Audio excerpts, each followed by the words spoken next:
my name is Grace Kabliska, and today I'm going to be telling you everything you need to know about assistance dogs. Whether you're a business owner, employee, or a member of the public, it's important for you to have at least a general understanding of the difference between service dogs, therapy dogs, emotional support dogs, and the laws surrounding each.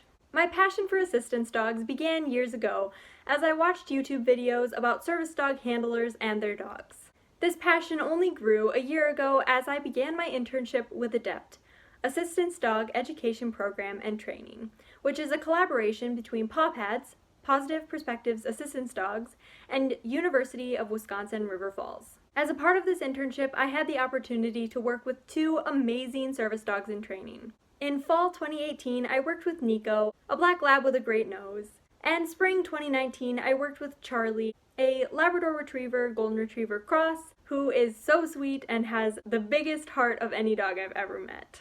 PawPads dual trains their dogs in diabetic alert and mobility assistance, so I've had the opportunity to experience a lot of different training surrounding that type of work. Now that you have a little background, I'm going to begin your crash course to assistance dogs. One of the most important things for a business or individual to understand is the difference between a service dog, therapy dog, or emotional support dog. As defined by the ADA, a service dog is a dog that is individually trained to work or perform tasks for an individual with a disability. There are many different types of service dogs, many of which you may have heard of before. There are guide dogs who assist someone with a visual impairment, hearing dogs that alert to sounds, mobility dogs that assist someone with a physical disability, medical alert dogs that alert before or respond after a medical event, autism service dogs that assist someone on the autism spectrum, and psychiatric service dogs that assist someone with a mental illness or PTSD. Now, a little bit about service dogs. First of all, I'm going to crush some misinformation. There is no service dog registration.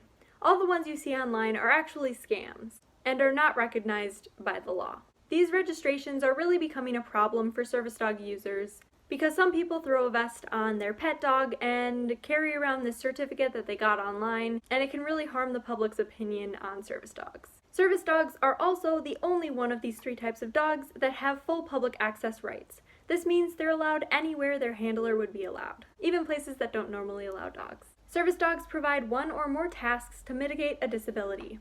Emotional support or companionship do not count as tasks. Service dogs assist one person, although there are some cases where there is a secondary handler if the primary handler is unable to handle the dog due to age or their disability. Service dogs are not actually required by law to wear any specific labeling, which includes vests, although many people choose to have their service dog wear a vest to avoid any confusion. There are also many service dog organizations that require dogs to wear vests after placement, again to avoid any confusion. Service dogs require extensive training and must be comfortable in a variety of locations and situations. Service dogs in training have a lot of the same laws as place service dogs, but some of the laws vary based on state. Some service dog handlers choose to train their own service dogs, and the laws can vary from service dogs in training that come from organizations. The next type of dog is a therapy dog. I'm familiar with this type of working dog as well, as Theo and I are a therapy team. Therapy dogs generally have to pass a therapy dog evaluation. Theo and I passed our evaluation through Therapy Dogs International, but there are many organizations throughout the country. Therapy dogs have no public access rights, although they are allowed in hospitals, libraries, long-term care facilities, and a few other places with prior permission. Therapy dogs provide comfort to many people, and I know Theo and I enjoy bringing smiles to people's faces every week. The last type of dog I'm going to talk about is an emotional support dog. Emotional support animals, or ESAs, can be any animal. They provide comfort to one person and require no special training. The only thing required for an emotional support animal is a note from your doctor or a mental health professional. Just like with service dogs, there's no registration, although you do see a lot of places offering to write a letter and send you an emotional support animal kit, which includes a vest and a certification. These are complete scams and hold no legal authority. Emotional support animals have no public access rights, which seems to be misunderstood a lot lately. Emotional support animals are not allowed anywhere that dogs are not normally allowed. The only exceptions to this rule are no pet housing and flying on airplanes. Emotional support animals are allowed in no pet housing for no extra charge, and they are also allowed to fly on airplanes with their handler. Next, I'm going to talk about service dog laws.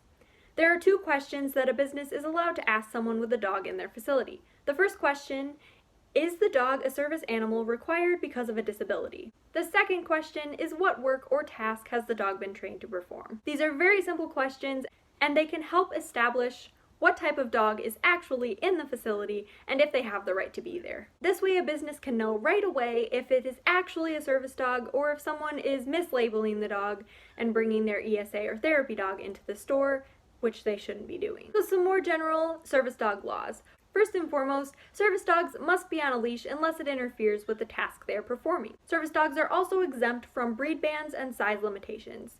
Service dogs come in all sizes, shapes, breeds, etc. If a city or housing unit has a ban on a specific breed or size, it does not hold up against service dogs. Service animals can come in the form of dogs or miniature horses in rare cases. We don't see a whole lot of those. An important thing to remember about the laws is that federal law stands.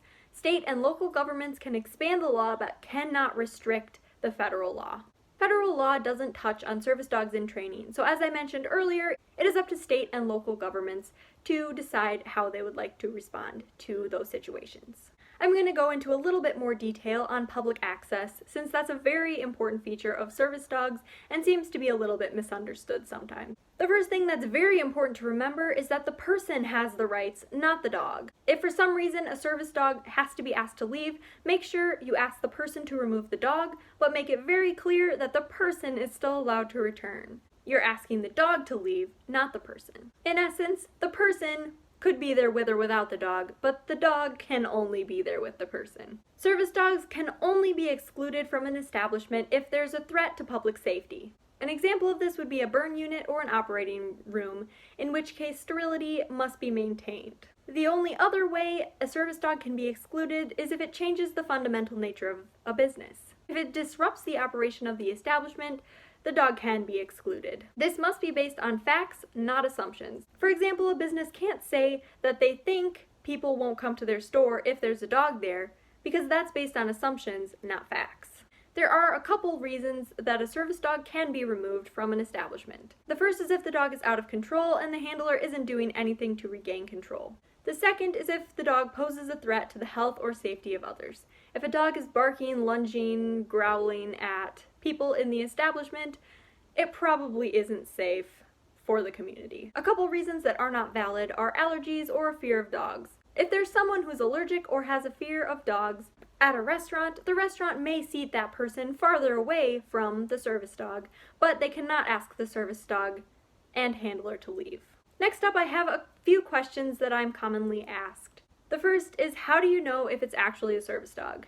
Because of the number of people that are taking advantage of the system currently, it is nearly impossible to know for sure. The best thing to do is just know your rights and act upon them if necessary. To follow up on that question, what do you do if the dog is misbehaving?